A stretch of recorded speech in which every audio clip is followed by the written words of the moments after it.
Great experiences build great leaders. Great leaders build great teams. This is Building Great Sales Teams.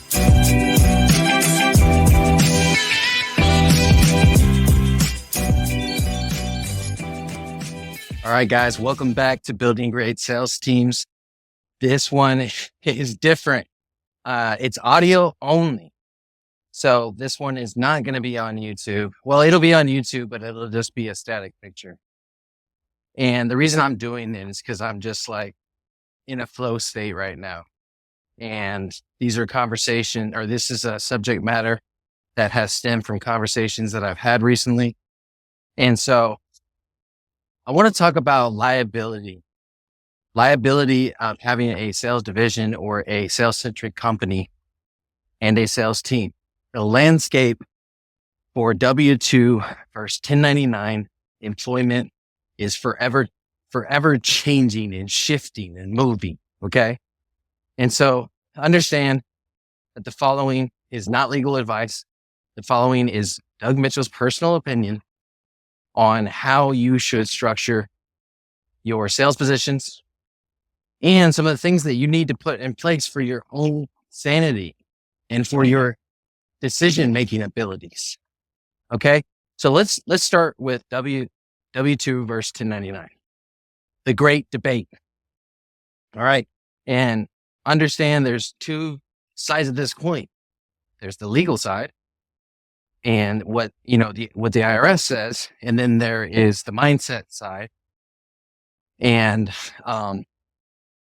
what is best for performance. All right. So I will point out which side I'm talking about. So we're going to start with the legal and the IRS. Okay. And so if you go to the IRS website and you look at the tenets for determining if they're W-2 or 1099, most of you that have 1099 salespeople are technically violating the law. They should be W-2. Now, here's the good news. Most of you are not on the IRS's radar because you're not bringing in enough dollars in order to be there, but you are on your insurance company's radar. Okay. And so if you put in a claim and they investigate and they realize, oh, these should have been W-2 the whole time and you should have been paying workers' comp insurance on these W-2s, then they get to, in their fine print, they get to back charge you for all those people for all that time. Okay. So be careful with that. The insurance company is the one that's going to get you first. The IRS is second, right? So let's just say you're doing 7 figures or more in sales commissions that you're paying out. It is in your best interest to have your salespeople as W-2. Because here's the bottom line. Most of y'all have home service structures. Y'all have businesses that require them to be physically somewhere at any given time for an in-home appointment or for sales training, even for onboarding and curriculum. If they are not an LLC, if you're not paying an LLC, you have to adhere to those tenets. And most of you are violating the law. Okay. That's just the hard and fast truth if you're going to the letter of the law. That's just the reality of the situation. Now, what these new tenants have done is it's made it crystal clear. If you're not paying an LLC, you're going to have a hard time justifying a salesperson as 1099. Okay. So that being said, set up and I'm doing this during my workout because I got back-to-back calls all day and I want you guys to have another podcast Thursday morning. And all the ones I shot this week are going to be ready in time for us to get a new episode out tomorrow. So anyways, so again, letter of the law, right? And so if you're okay with them getting their LLC and paying an LLC, right now it makes a little more sense. But you have to be careful with that too. The first thing I'm going to tell you to do is to get to a lawyer, show them your application, your job ad, your training, your virtual and your written training. Make sure they have all of that and pay them what you think will be an ungodly amount of money to go through there and recommend edits. And what they're going to do is they're going to change words from bonus to additional compensation.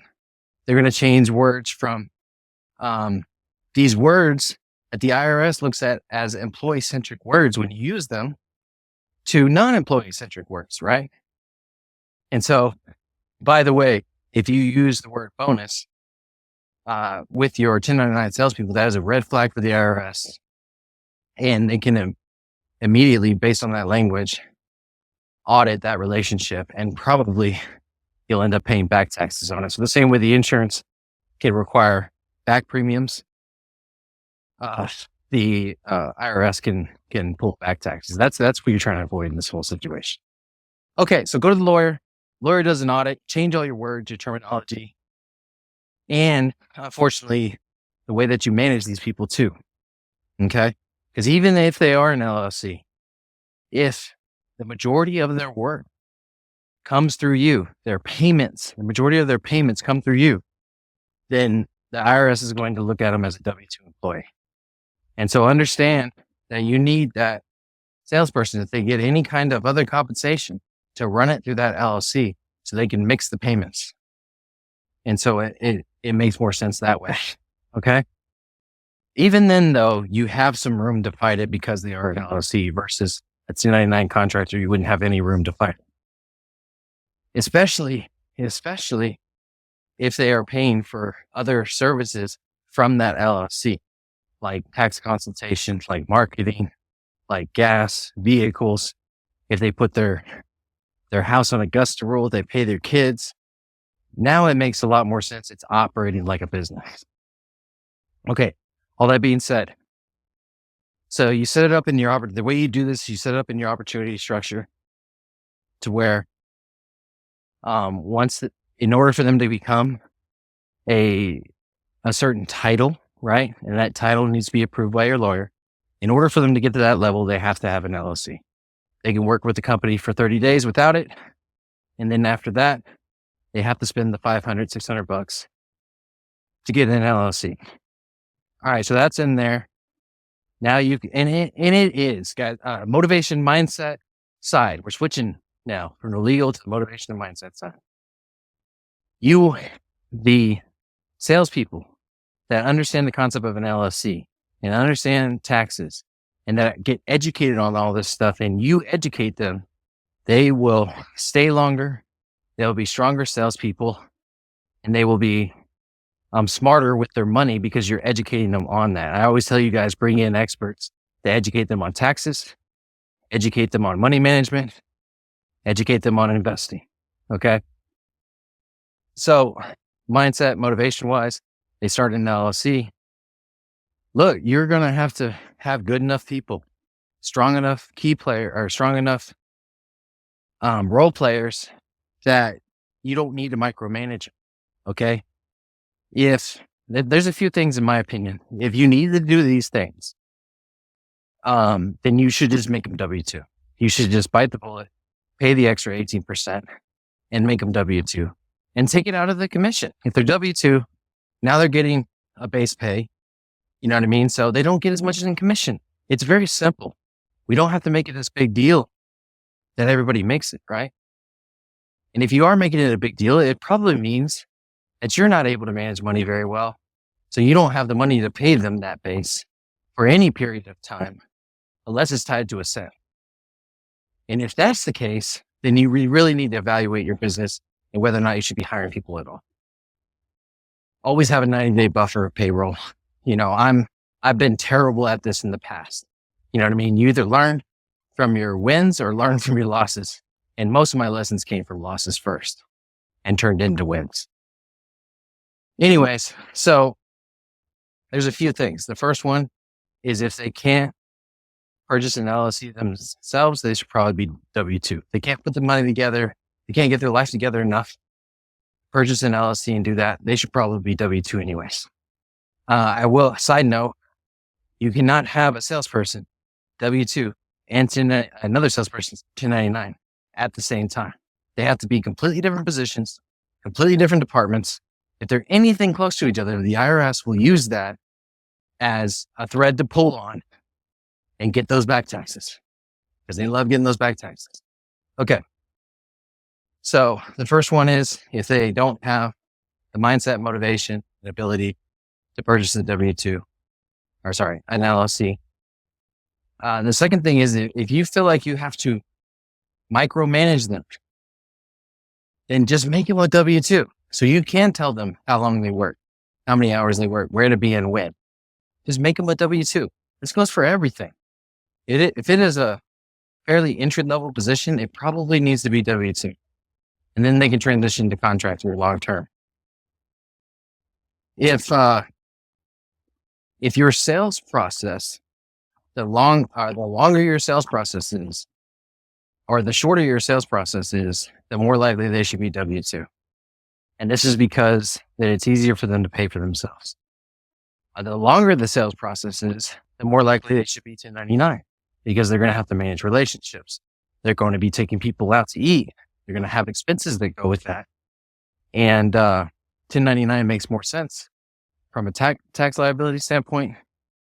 And so longer sales process, 1099. And because it's a longer sales process, you don't have to micromanage their activities every day because they're getting bigger commissions.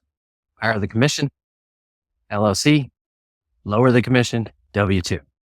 Because you're going to have them on point, hitting those sales numbers on a daily basis. You're going to have to be micromanaging their sales. Okay. And so I think I've gone far enough as far as W-2 and 1099. All right. No matter what they are, you need an HR centric handbook. Okay. And in that handbook, you're going to have, the things like PTO, code of conduct, and minimum standards are going to be universal. Now, the only thing that will change is minimum standards for admin, minimum standards for fulfillment, production, install, and minimum standards for sales.